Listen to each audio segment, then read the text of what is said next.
Hey there everyone, Laser Dave here again from Trotec Laser. I have another laser hack to show you today. This laser hack will solve the issue of trying to keep thin, non-flat or warped flexible pre-cut materials in perfect position to engrave them on your laser system.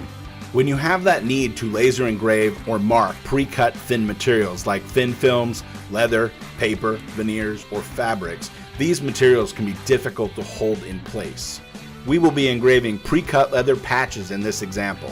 Leather is a very difficult material to get to lay flat. This laser hack will show you how to use the downdraft cutting table combined with application or transfer tape to not only create a fixture for the pre-cut parts, but also provide a vacuum to hold the parts flat so that they can be engraved, marked, or even cut in place. To start, use some application or transfer tape and cover the aluminum cutting grid table on your laser system so that the table is completely covered.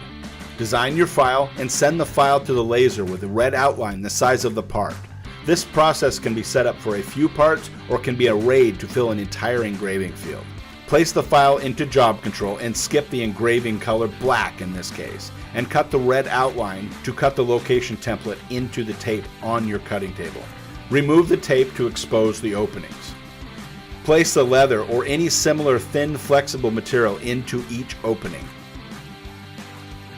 When the exhaust is turned on, the pre-cut openings will produce a vacuum pulling the parts to the table. Adjust the parts so that they are positioned correctly over each of these openings. Now skip the red and run the black color using standard materials database leather settings in this case. Note that this only works if all the openings are covered.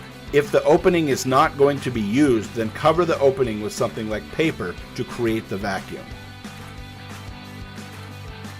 Once finished, turn off the exhaust vacuum and the parts can quickly and easily be picked up and replaced to run more as needed. This process will work for any thin, flexible pre-cut materials such as thin films, paper, veneers, thin plastics, woods, fabrics, in addition to the leather we just demonstrated. Thank you so much for watching this video. If you like this video, please don't forget to like and subscribe. If you have any questions, please leave them in the comment section below or see our website at troteclaser.com.